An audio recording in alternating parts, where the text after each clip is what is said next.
Do you have children? If they're on the web, they're not far from advice about credit cards, crypto, sports betting, side hustles, investing.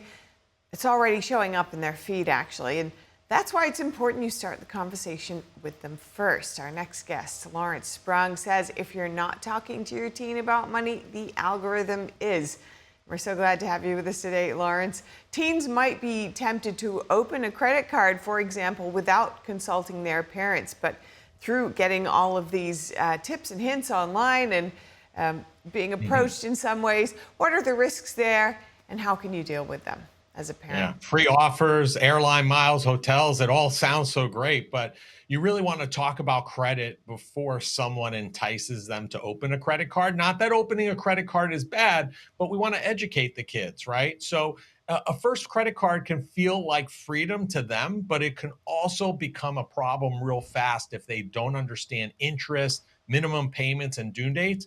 Make sure that your kids understand the credit limit is not extra money. It's borrowed money that has to be paid back. And these promises that I mentioned earlier of free flights, hotel perks, or cash back can make a card sound like a win, but those rewards are not worth it if they're carrying a balance and paying that hefty interest every month. And this really is life's lessons playing out. You've got to talk to your kids about what's really happening with their money. How would you suggest doing that? Yeah, so I mean, one thing that makes things challenging today is we're not working with physical money anymore. It's basically cash apps, online bills, etc. So we want to help them see what their money is really doing, which sometimes is difficult because money can disappear fast when spending split across cards, apps, subscriptions, and quick purchases. So get them in the habit of doing a simply weekly check-in. It can help them see what monies came in every month if or for that week, for that period of time if they're working, and what went out and whether their money is matching the choices they meant to make. Because with all these things and all these opportunities to spend and transfer money, it could get lost very quickly. And get them started, it sounds like, on a habit that they can carry into adulthood that will serve them for their lifetime. Not only the legitimate offerings that they might come across online, but of course there's also phishing and other scams that are continually evolving and taking on new forms. How can you teach your children to stay aware of the risks online that might be hidden to them?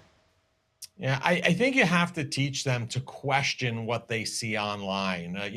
Social media can be a powerful tool in a lot of ways, but when it comes to money, a person with a big social media following might at first glance appear trustworthy, but clicks and views don't automatically make them a money expert. Make sure you're doing your research on who they are, what they do, and if they have a real reputation. Because if someone's promising easy money, guaranteed returns, or a quote unquote secret strategy, your teen should know that that's a moment to pause and really question what's going on. Meanwhile, amid all of these elements, there's also something that is very clearly a risk, but may just feel like too much fun to the newbie or to anyone really. But sports betting, of course, and somehow may come into play even with teens. Tell us about that. Yeah, I think that's one of the biggest risks to our young folks today because, the apps make it feel like everyone's betting, everyone's playing, and the next win is one tap away. And these bonus bets that they're giving you are free money. And it couldn't be further from the truth. Young people need to hear the simple truth. The system is not designed to make them rich. The apps are designed to keep them betting. And that's it. If your teen is betting, they need to understand that that money is at risk the second they place that bet.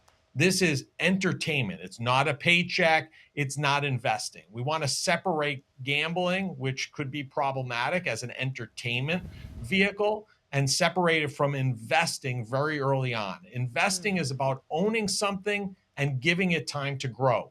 Gambling is about guessing what happens next, and teens need to understand that difference before money decisions start feeling like a bet. Now, 18 is often the time when a teen will begin supporting themselves financially. How do you suggest supporting them once you don't have as much oversight over their finances? Yeah, so there are some ways that if they're open to a power of attorney to help them or a healthcare proxy to help them with medical or financial decisions. Those are key documents that can help them, and it shouldn't be looked about controlling them. It should be about being able to step in if something serious happens. I think really at the end of the day, all of these things that we talked about, it's all about communication.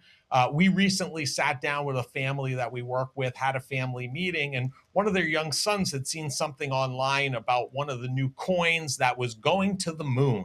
And when we started talking to him about it more and discussing the pros, cons, risk, reward, it really resonated with him and he understood why he should take a step back.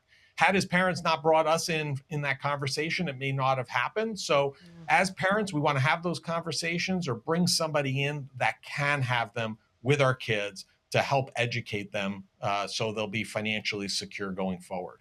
It's all about communication. Great. Thank you so much for your insights today, Lawrence Sprung. Good to speak with you.